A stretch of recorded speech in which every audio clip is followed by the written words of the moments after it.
Eamon Khan here for Seconds Out with boxers Ben Shalom in London. Ben, great to see you. Feels like it's been a while. Where have you been? To be honest, it got to the point where we had a lot of work to do.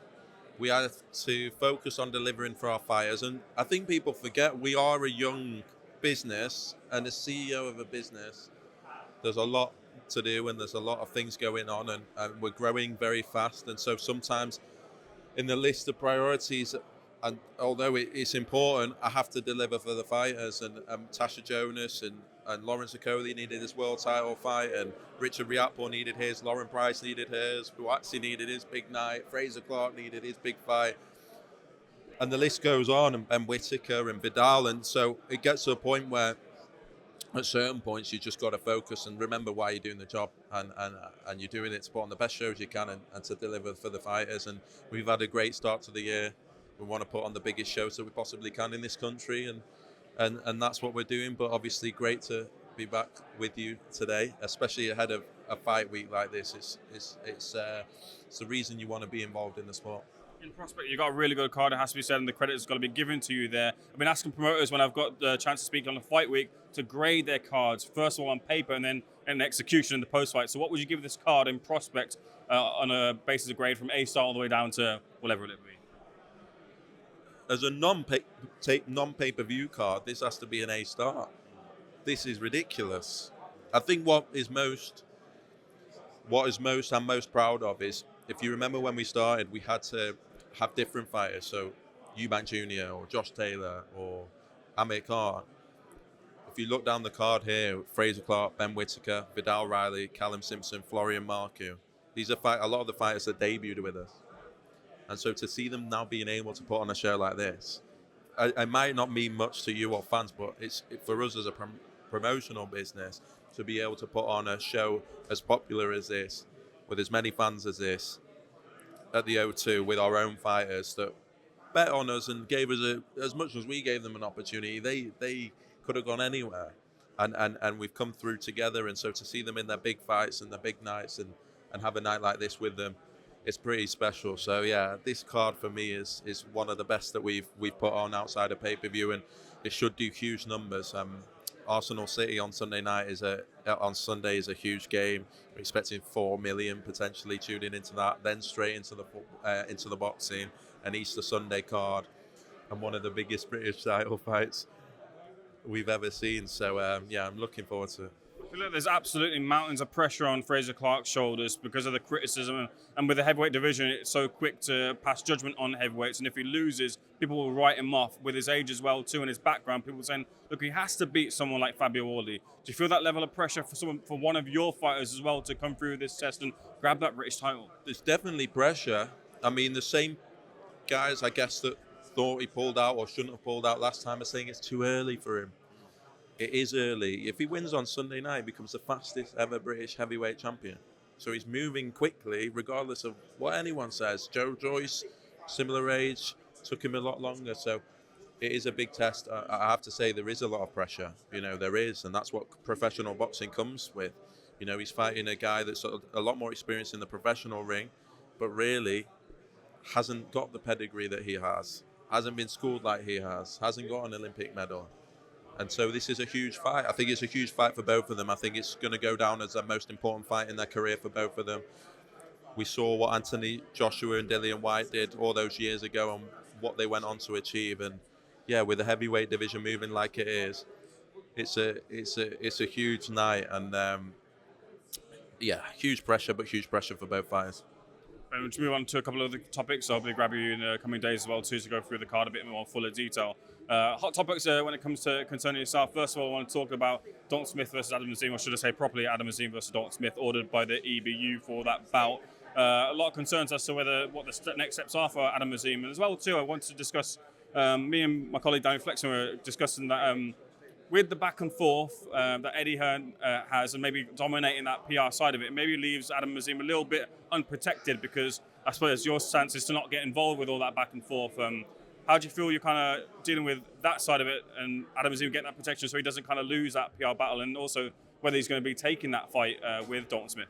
Look, I do recognise that, particularly as we've not been doing interviews, and it's not something we get into. Look, I took an awful lot of stick for the Frazer Clarke situation. And as you sat there and as a team that one decision is really easy and one decision is really hard, but you have to try and make the right decisions. And ultimately, Frazer Clarke's the one here sitting pretty in his 9th fight, headlining the O2 in the fight that he wanted. And it sold extremely well. So that's one thing. I think second thing is, look, Adam Smith's 21 years old. If I wanted to fight him and he was in my division, I'd be putting on as much pressure as possible to get him as early as possible. I believe Dalton Smith Adam Azim beats Dalton Smith now. I think he wipes the floor with him in 3 or 4 fights. And so I understand the pressure. Sometimes it feels, a bit like bullying. You've got a big platform and you go in at a young 21-year-old fighter that is a phenomenal talent, that has got to huge heights in 10 fights, has a much bigger profile. And again, I've got a lot of respect for Dalton Smith, and he's a great fighter and great performance on Saturday. But Adam Azim has a huge profile and has reached heights really quickly. Ultimately, he's with a fantastic team, a team that know how to guide fighters, a team that know when to take the right fights. And as a promoter, selfishly, it's the biggest fight that you can make. And I think always, you want the biggest gates and the biggest numbers and this and that. But ultimately, we represent the fighter, so we present options. And since the fight, because we couldn't have vacated before the fight, we didn't even know what was going to happen, you present the options. Dalton Smith's one of them. And he's got options to choose from. And that's all you can do as a promoter. And we'll stand with him. And he'll his team and us will make the right decision for him. I expect that to be made this week. And so, he's not going to be pushed around. And as I say, if I was the other side, I'd be desperate to get him as early as possible. The other topic of discussion is the article regarding Boxer, the funneling of funds to other sources, as well as the interactions with Mazhar Majeed and links there. Can you, just to be fair to the question, say that that's been denied and there's been some investigation into that, which we'll see what the outcome of that is. But what can you say from your point of view as to that article and any sort of interactions with Majeed? Look, I think for me, first of all, it's clear where it's coming from. It's disappointing. We know there's an agenda going on. We're getting legal advice at the moment, so I don't want to compromise that. But we've had many battles and hurdles, and it's like we're coming into an established industry. And the better we do, the more people are going to try and stop it and take us down. We just have to focus on putting the very, very best cards on, like Sunday night. And yes, it's always going to be hard to break into an industry. We've done phenomenally well. We're a young business, and it's a shame when it's so clearly, I think anyone can see in boxing, so clearly pointed and an agenda. I'm not even sure what wrongdoing it's accusing of, but the information, it's just, as I say, it's not really something I can say, but it's something that we're dealing with, and we know where it's coming from. Where do you feel it's coming from? I think it will be obvious in due course. It's a difficult thing because you're looking at it, and the person in question has been in boxing for many years, and many, many years before I can, and represent fighters. And there's a lot of colourful characters that represent fighters. I think we obviously want to change the sport and help the sport change and help the sport be more transparent.